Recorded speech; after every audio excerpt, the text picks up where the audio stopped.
The lake house had always been our family's crown jewel.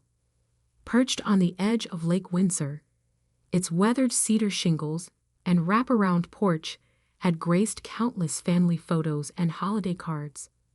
3 generations of Winters had spent summers there, watching sunsets paint the water gold while plotting their futures. I adjusted my blazer, simple, black, tasteful, as I walked into the lawyer's office. My sister Audrey was already there, of course, wearing something designer and inappropriate for a will reading.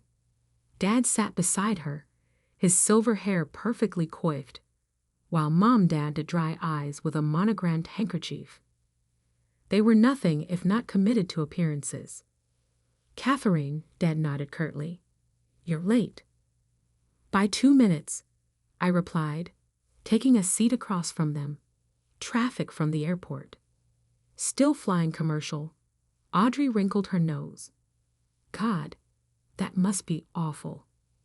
I didn't bother telling her I'd flown private, my company's jet. Not that they knew about it. They all thought I was still struggling along at my little tech startup, trying to make it in a man's world. That's what Dad always called it, usually while suggesting I come work for him instead. Mr. Davidson, the family lawyer, cleared his throat. "Now that everyone's here, we can begin."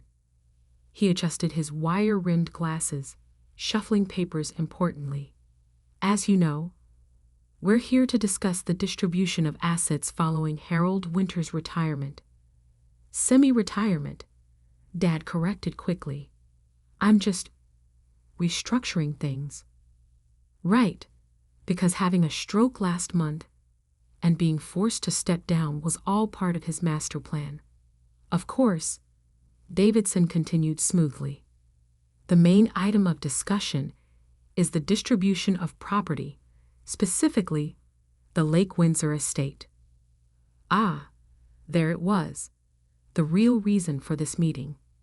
The lake house had been in our family for generations, passed down from father to son until my grandfather had the audacity to only produce my father, who in turn had the misfortune of having 2 daughters.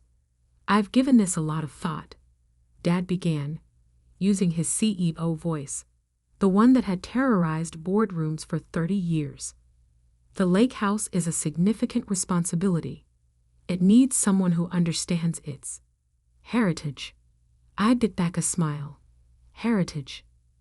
That's what he called the country club memberships, the summer yacht parties, the careful cultivation of the right sort of connections. Never mind that the property had been mortgaged to the hilt 5 years ago when his company hit troubled waters. Waters he'd refused to see coming. "Therefore," he continued, "it's decided. Audrey deserves the lake house more." Audrey preened, already mentally redecorating. Mom sniffed appropriately into her handkerchief. "After all," Dad added, looking at me, "you're so busy with your project in the city. You wouldn't have time for the responsibilities of maintaining such a property." My project, my rapidly growing tech company that had revolutionized artificial intelligence in healthcare. The one that had made me a billionaire before 40. Not that they'd bothered to read any of the business news articles about it. Besides, Audrey smirked, I'd practically live there already. All those charity events I host, the connections I maintain, the wild parties you throw when Dad's not looking, I supplied helpfully. The ones that got written up in the gossip columns last summer. She flushed. That was a networking event. If you say so. I opened my laptop, typing in my password.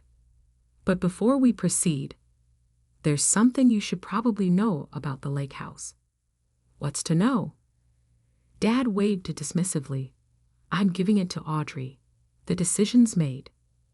Actually, I turned my screen around. You can't give away something you don't own. The property records filled the screen. Clear, official, undeniable. Owner, Katherine Winters, as of 5 years ago. What? What is this?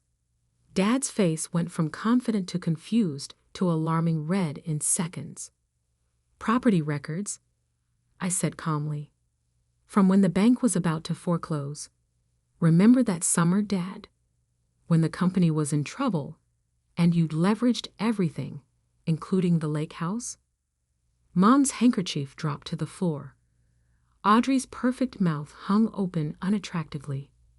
That's impossible, Dad sputtered. The bank. We worked something out. No, Dad. I worked something out. I bought the mortgage, paid it off, transferred the deed to my name, all while you were busy telling everyone you'd handled it like always. Mr. Davidson cleared his throat again. I can confirm these records are accurate. The Lake Windsor property has been under Miss Katherine Winter's ownership for the past 5 years. But why didn't you say anything? Mom finally found her voice. Would you have listened? I met her eyes. When have you ever listened to me about anything important? The silence that followed was heavy with decades of dismissed achievements and ignored warnings. You can't do this. Audrey stood up, her designer dress rustling dramatically.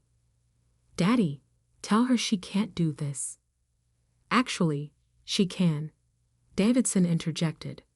And given that the property's mortgage history shows multiple missed payments before Ms. Winter's acquisition, she quite possibly saved it from bank possession. I closed my laptop quietly.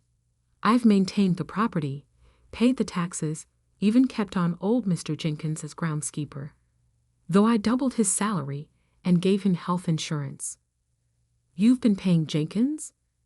Dad looked like he might have another stroke. But I've been sending him checks, which he's been returning to your account. I finished. On my instructions. I wanted to see how long it would take you to notice. 5 years, Dad. 5 years of checks being returned, and you never once checked the accounts. Mom started crying then. Real tears this time, not the decorative kind she usually employed at country club functions. But what about my summer parties? Audrey wailed. My social connections? You mean the parties that almost got the property seized by the police twice? I raised an eyebrow. The networking events that led to 3 lawsuits I quietly settled. She sank back into her chair, suddenly looking very young and very lost. The lake house isn't a toy, I said quietly. It's not a status symbol or a party venue. It's the last piece of our real family heritage, before everything became about appearances and social climbing. And I protected it, just like I tried to protect the company before Dad stopped listening to my warnings about digital transformation. My company is fine, Dad snapped, but without his usual conviction. Your company's stock dropped 60% last quarter, I corrected. You're losing market share to tech-focused competitors, which is why I bought controlling interest last week. That was the other bomb I'd planned to drop today. Might as well get it all out at once. You what? Dad gripped the armrests of his chair. We can discuss the company later. I stood up, gathering my things. For now, let's focus on the lake house. I'll have my assistant send over the summer schedule. You're all still welcome to use it, under proper supervision, with signed agreements about liability and behavior expectations. Like children, Audrey spat. You're treating us like children. No, I headed for the door. I'm treating you like the irresponsible adults you've proven yourselves to be. Mr. Davidson will send over the paperwork. Oh, and Audrey? The next time you want to throw a networking event, try actually networking. Your Instagram followers don't count as business connections. I left them there, surrounded by their shattered assumptions and crumbling pride. Through the window, I could see the lake in the distance, its waters calm and unchanging. just like the truth I'd been protecting all these years. Because sometimes the best revenge isn't just owning something, it's being the only one who truly understood its value in the first place. The drive to the lake house felt different now that everything was in the open. My Tesla glided silently along the familiar curves of Lake Windsor Road, past the gates that now had my company's security system discreetly installed. Mr. Jenkins waited at the end of the driveway, his weathered face breaking into a warm smile. "Miss Katherine," he touched his cap. "They've been calling non-stop." I expected as much. I handed him a coffee, his usual order from the artisan roaster in town. "Any actual emergencies?" "Well," he chuckled, "Miss Audrey tried to get in with a moving van this morning. Said she was claiming her rightful property before you could change the locks." "Which were already changed last week," I finished, remembering the security update notification on my phone. "How did she take it?" "Had quite a fit. Threatened to call the police until I showed her the new property registration and security protocols. Then she peeled out in that fancy car of hers, spraying gravel everywhere." He shook his head. "Your father showed up about an hour ago. He's waiting on the porch." Of course he was. Dad had always treated the lake house's wraparound porch like his personal throne room, holding court while overlooking his domain. Except it wasn't his domain anymore. "Thanks, Howard. Take the afternoon off. Full pay, of course." "Actually," he hesitated, "I'd rather stay, in case they come back." I nodded, understanding his loyalty. He'd watched me grow up here, had taught me to fish off the private dock while Audrey complained about the smell. He'd been the one to quietly alert me when Dad started missing mortgage payments 5 years ago. Dad stood as I approached, trying to maintain his CEO posture despite the slight tremor in his left hand, a remnant of the stroke that he pretended hadn't changed everything. "Katherine," he began, then stopped, taking in my appearance. The simple blazer he'd mocked earlier was Armani. The practical flats were Louboutin. Small details that spoke of wealth. Real wealth, not the leveraged lifestyle he'd maintained. "You look successful," he said finally. "I am successful, Dad. You just never bothered to notice." He sank into one of the handcrafted Adirondack chairs, the ones I'd had specially made by local artisans, replacing the gaudy imported furniture Audrey had insisted on. "The company," he said, staring out at the lake. "You really bought controlling interest. 47% of voting shares." I took the chair opposite him. Another 15% in proxy agreements with board members who've lost faith in the current leadership. "Lost faith?" His voice cracked. "I built that company. And then you stopped building, stopped innovating, refused to see that the market was changing." I pulled out my tablet, bringing up the company financials. "Look at these numbers, Dad." "Really look at them." He did, and I saw the moment reality finally broke through his denial. The declining profits, the market share bleeding to tech-focused competitors, the innovation gap that was becoming a chasm. "It's not too late," I said quietly. "The company has good bones, a strong foundation. It just needs to evolve." "Under your leadership," he said bitterly. "Under competent leadership. Something you used to understand before you started caring more about your golf handicap than quarterly R&D reports." That hit home. He'd missed 3 board meetings this year alone, all for golf tournaments. And the lake house? He gestured around us. Was this just another hostile takeover? No, Dad. This was me protecting our real legacy. The one place in our family that still meant something true.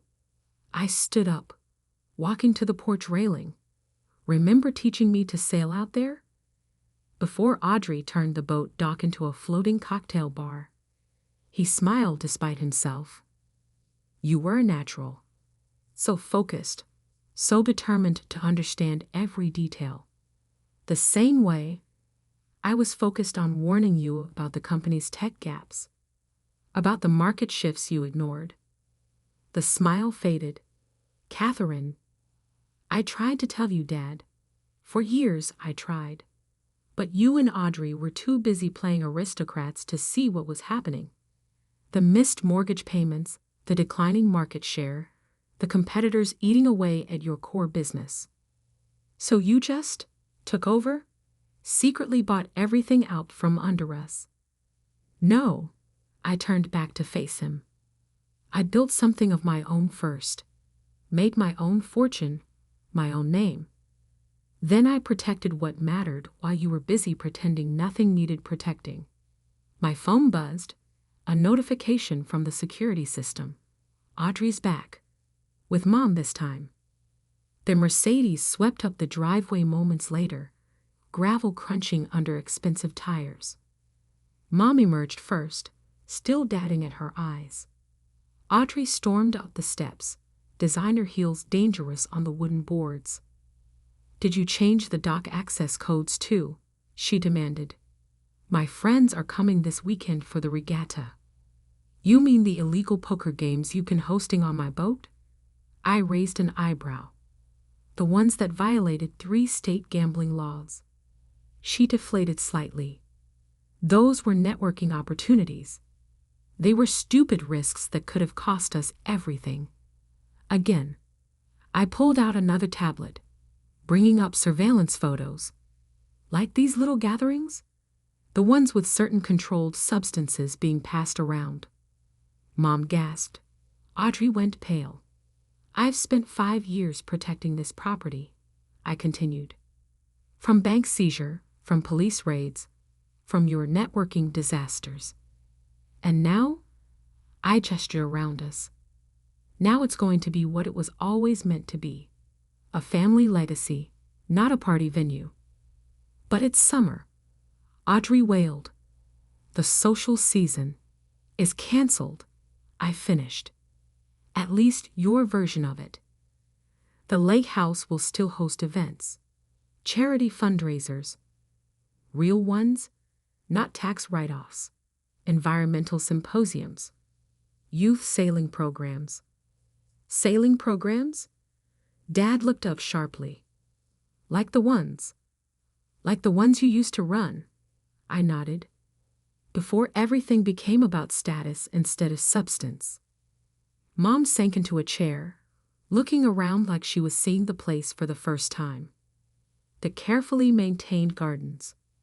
The historic architecture preserved instead of modernized. The subtle security systems protecting it all. You've been maintaining everything, she said softly. All this time. Someone had to, I replied. Someone had to remember what this place really meant. Audrey opened her mouth, probably to protest again, but a commotion from the driveway interrupted her. A group of kids, maybe 12 or 13, were piling out of a van marked Lake Windsor Youth Sailing Academy. Right on time, I checked my watch. The first class of the summer program. Summer program? Dad stood up, watching the kids excitedly pulling on life jackets. You're really teaching kids to sail?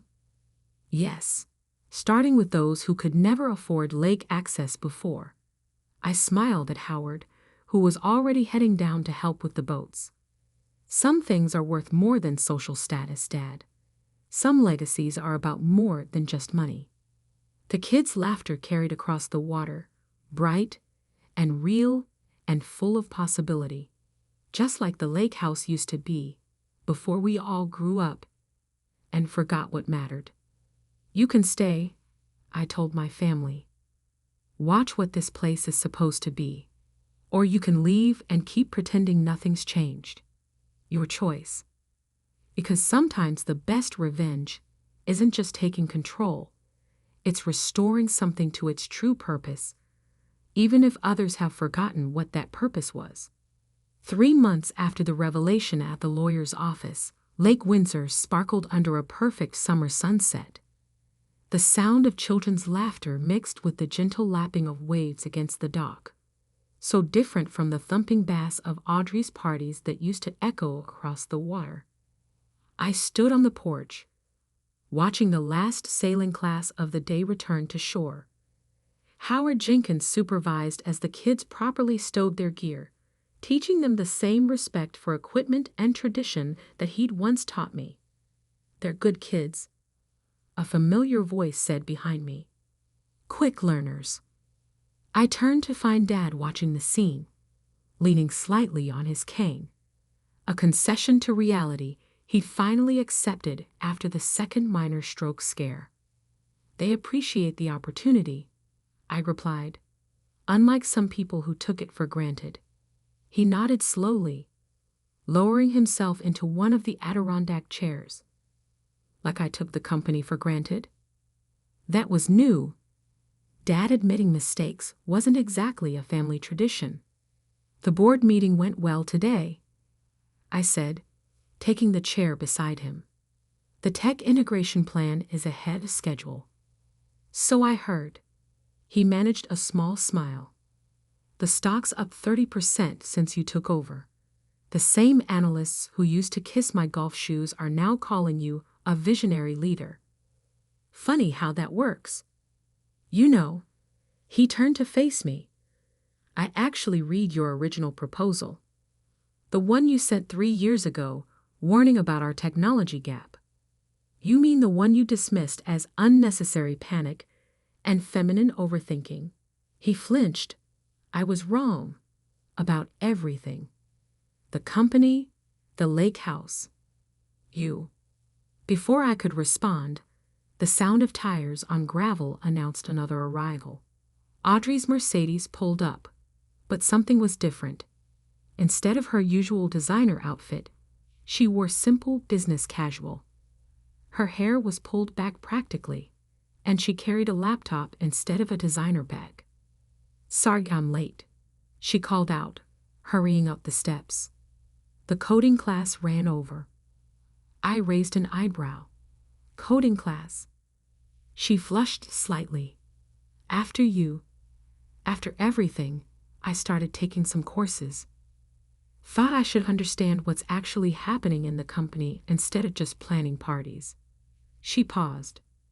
"The instructor says I have a knack for user interface design." "She does," Dad confirmed. "Been helping the tech team make the new systems more user-friendly. Turns out all those years of social networking taught her something useful about how people interact with technology." I studied my sister, seeing her clearly for maybe the first time. The practiced artifice was gone, replaced by something almost genuine. "The summer program kids miss you," Howard called up from the dock. "They said you promised to teach them about digital navigation systems." Audrey actually brightened. "That's right. I brought the demonstration models." She hurried down to the dock, her practical shoes handling the wooden steps with ease. "She's different," I said quietly. "We all are," Dad replied. "Had to be. You didn't leave us much choice." Mom appeared from inside, carrying a tray of lemonade, not the fancy cocktails she used to insist on, but the same recipe Grandma used to make. "The foundation paperwork is ready," she said, setting down the tray. "The Lake Windsor Youth Education Fund. Full scholarships for sailing and technology programs." She smiled slightly. "I even convinced the country club ladies to donate." Amazing how interested in education they became when they realized you're now one of the richest women in the state. I took a glass of lemonade, watching as Audrey set up her demonstration on the dock. Kids gathered around her, genuinely interested as she explained how modern navigation systems worked. "You know," Dad said thoughtfully, "I never told you about my father, your grandfather, and how he got the lake house." He inherited it, I said, like you were supposed to inherit it. No, Dad shook his head. He bought it, secretly, while everyone thought he was failing in business. Built something new while the family thought he was embarrassing them. He looked at me. Sound familiar? I remembered the old photos in the library, the ones I'd actually studied while Audrey used the room for selfie backgrounds. Grandfather William, the one they called Wild Will, because he invested in automobiles when everyone else was still betting on horses. The same, Dad nodded. He waited until the perfect moment, then showed them all who'd really understood the future.